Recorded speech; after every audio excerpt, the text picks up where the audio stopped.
You must be brave. I know you can do this. I'm scared. What if I can't? Gideon Thorne had carved a life from the granite bones of the mountain using nothing but his axe, his rifle, and a stubbornness that would outlast the Continental Divide itself. But loneliness was a predator he could never quite outrun. He sent for a mail-order bride, not out of passion, but out of a practical need for companionship, writing in his letter that he required only a woman of good character who wouldn't mind the deep snow and deeper silence.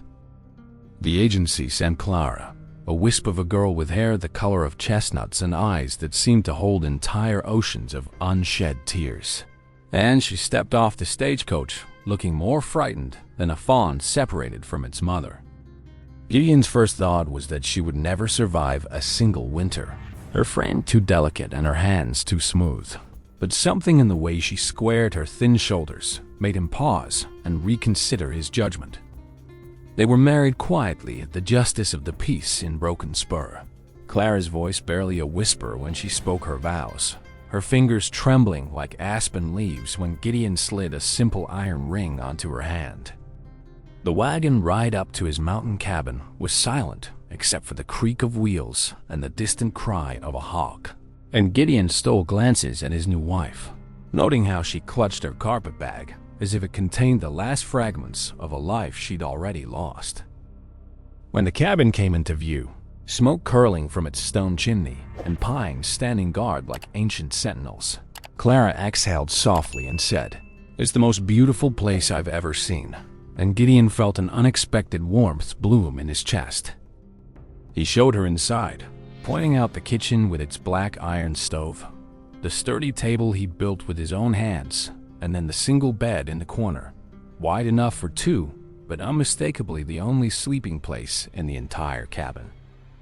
Clara looked at the bed with its patchwork quilt and goose-down pillows, and a flush crept up her cheeks as she turned to face him with an expression that was equal parts shame and desperate honesty. "Mr. Thorne," she began, her voice shaking like a candle flame in a draft, "I need to tell you something before we go any further, and I pray you won't send me back when you hear it."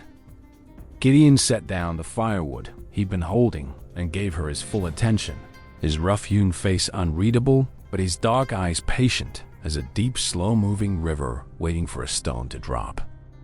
She swallowed hard, her knuckles white on the handle of her carpetbag, and then the words tumbled out in a rush. "I've never shared a bed with anyone in my life. Not as a child, not as a woman, and I don't know how to be a proper wife." The cabin fell so silent that Gideon could hear the whisper of snow beginning to fall outside, each flake a tiny witness to the vulnerability that hung in the air between them like a held breath. He took a step closer, not threatening but steady, and watched her flinch as if expecting a blow, which told him more about her past than any letter from the agency ever could have. Gideon Thorne, who had wrestled bears and felled old-growth timber and survived blizzards that buried entire valleys, felt his heart crack open at the sight of this trembling girl who expected cruelty and had received only his stunned silence. He reached out slowly, the way he would approach a spooked horse, and when his calloused fingers gently lifted her chin, he saw tears spilling down her cheeks and a lifetime of neglect written in the shadows under her eyes. "Clara," he said, his voice a low rumble like distant thunder, "I didn't marry you to claim something from you. I married you so neither of us would have to face the cold alone anymore, and that's a truth I'll prove every day if you'll let me." She blinked up at him, disbelief warring with fragile hope, and then she whispered, "You're not angry that you've been saddled with a wife who doesn't know the first thing about being one?" Gideon almost smiled, the expression unfamiliar on his weathered face, and he replied, "I've been alone for 35 years, Clara, and patience is the one thing this mountain has taught me in abundance. So we'll go at your pace and not a step faster." That first night, Gideon insisted she take the bed while he spread his buffalo robe on the floor beside the hearth, ignoring her protests that it wasn't proper for a husband to sleep on hard planks while his wife lay comfortable. Clara lay awake for hours, listening to the crackle of the fire and the distant howl of a wolf, and she felt something she hadn't experienced since her mother died when she was 7 years old. She felt safe. In the morning, she woke to the smell of coffee and fried bacon, and she found Gideon already outside splitting wood in the pale gold light of dawn. His breath pluming in the frosty air like smoke signals to heaven. She limped out onto the porch wrapped in a quilt, and Gideon immediately set down his axe and asked if she'd slept well. His genuine concern so foreign to her that she nearly wept again right there in the snow. Days turned into weeks, and Clara learned the rhythms of the mountain, gathering eggs from the henhouse, kneading bread dough until her arms ached, and reading aloud from Gideon's tattered Bible in the evenings while he whittled by the fire. Gideon, in turn, learned the rhythms of Clara, how she hummed while she worked, how she flinched at loud voices but relaxed at the sound of his deep, steady breathing, and how her laughter, when it finally came, sounded like a creak in spring thaw. He never pushed, never asked for more than she was ready to give, and he continued sleeping on the floor even when his back screamed in protest and the winter wind rattled the chinking between the logs. One bitter night in late December, a blizzard descended with such fury that the cabin walls groaned and the temperature plummeted until even the hearth fire seemed to shrink back in defeat against the onslaught of cold. Gideon was shivering on his buffalo robe, his teeth chattering despite every blanket he owned, when he heard Clara's small voice cut through the howling wind. "Gideon, please, come up here before you freeze to death on that floor."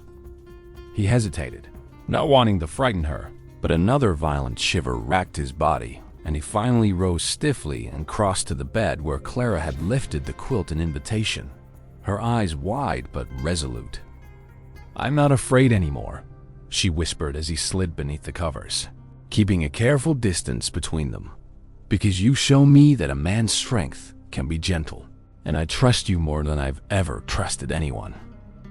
Gideon lay rigid as a felled log, acutely aware of her warmth just inches away, and he said into the darkness, "Clara, you've given me a gift I didn't earn and don't deserve, and I'll guard it with everything I have until my last breath." She shifted closer, her small hand finding his beneath the quilt, and when her cold fingers intertwined with his rough, work-scarred ones, Gideon felt something shift permanently in the bedrock of his lonely soul. They lay there in the howling darkness, the storm raging impotently outside while inside the cabin, a different kind of storm was quieting, the tempest of two wounded hearts finally finding harbor in each other. When dawn broke pink and gold over the snow-drifted pines, Gideon woke to find Clara curled against his chest, her head tucked under his chin, and he didn't move a muscle for nearly an hour because he was terrified of disturbing the miracle.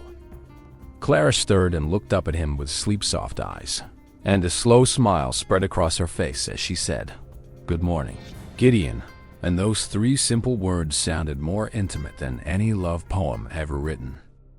He kissed her forehead with a tenderness that belied his massive frame, and then he whispered the words that had been building in his heart since the moment she'd confessed her secret on their wedding night. "You said you've never shared a bed, Clara, and I want you to know that you never have to share one alone again, because this bed and this cabin and this life are yours, and I'm asking you to share mine forever." She buried her face in his flannel shirt and wept, but these were not the tears of fear or sorrow. They were the tears of a woman who had finally, after a lifetime of cold indifference, found a place where she belonged completely. Spring came to the mountain like a benediction, melting the snow and carpeting the meadows with wildflowers, and Clara discovered that she was carrying their first child, news she delivered with a joy that transformed her entire face.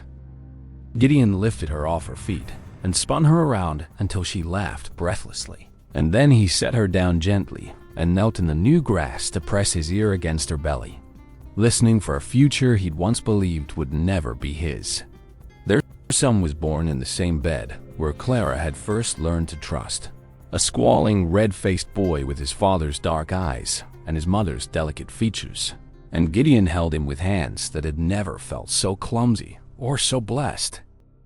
They named him Jonah because, like the prophet, he had arrived after a long journey through darkness, and the cabin that had once held only silence now echoed with the music of a baby's cries and a mother's lullabies. As Jonah grew, Gideon built an addition onto the cabin with 2 more bedrooms, but he and Clara still slept in that original bed, the one where she'd first whispered her secret and he'd first whispered his promise. They had 2 more children, daughters this time, and Clara taught them all to read from the tattered Bible while Gideon taught them to track deer and respect the mountain that had given them everything. The years passed like water over smooth stones, polishing their love into something luminous and enduring. And the story of the mountain man who slept on the floor for his bride became a cherished legend among the valley folk. Traveling preachers and weary cowboys would stop at the Thorne homestead, and Clara would feed them at the same sturdy table Gideon had built. Her hospitality as warm as the hearth fire, and her scarred heart now wholly mended. Gideon would retell their story to anyone who asked, never failing to choke up when he reached the part where Clara had said she'd never shared a bed, because the memory of her bravery still humbled him after all those years. Clara, gray-streaked now and softer around the middle, would always add, he whispered that I should share his forever, and that forever hasn't ended yet, so I'm holding him to every syllable of that promise. When Jonah married a sweet-natured girl from the valley, Gideon stood as his best man, and Clara wept openly, her tears falling on the same iron ring that Gideon had placed on her finger decades before. The grandchildren arrived in a happy flood, and the cabin that had once been so silent now overflowed with laughter and small boots and the perpetual smell of Clara's famous apple pies cooling on the windowsill. Gideon would sit on the porch in the evenings, his joints stiff and his beard entirely white, and watch Clara directing the chaos of their extended family with the same quiet authority she'd once used to overcome her deepest fears. He would catch her eye across the yard, and she would smile at him, and in that smile was every night they'd held each other, every storm they'd weathered, and every whispered word that had built their improbable, magnificent life. When Gideon fell ill in his 80th winter, it was Clara who nursed him in that same bed, her hands still gentle, her voice still steady as she read him the psalms he loved and held his gnarled hand through the long, dark hours. On the night he passed, with the snow falling softly outside, just as it had on their first night together, he looked at her with eyes still bright and whispered, "Thank you for sharing your bed, Clara, and for giving me a forever I didn't deserve." She kissed his brow and replied, "You gave me back my life, Gideon Thorne, and I'll share this bed with your memory until the day I join you in the one that has no morning." Clara lived 5 more years, the beloved matriarch of a sprawling clan that filled the mountain valley. And when she finally went home, the entire community gathered to honor the woman who had arrived trembling and become a pillar of strength. They buried her beside Gideon under the pines, and the headstone reads simply, "She said she'd never shared a bed. He whispered she could share his forever, and together they built an eternity that death could not undo."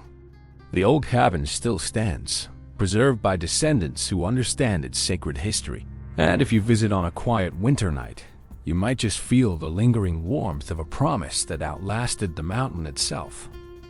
So, if you are waiting for a love that will be patient with your fears and gentle with your scars, take heart from Clara and Gideon, who proved that the quietest whispers often carry the most unshakable truths. Thank you for opening your heart to this tender frontier love story. And if it moved you even a little, please subscribe to West Old Stories Official right now, so we can keep bringing you timeless tales that remind you what love is meant to be. Drop a comment sharing the moment that touched you most. Give this video a like to honor gentle men and brave women everywhere. And share it with someone who needs to believe that patience and trust can build forever.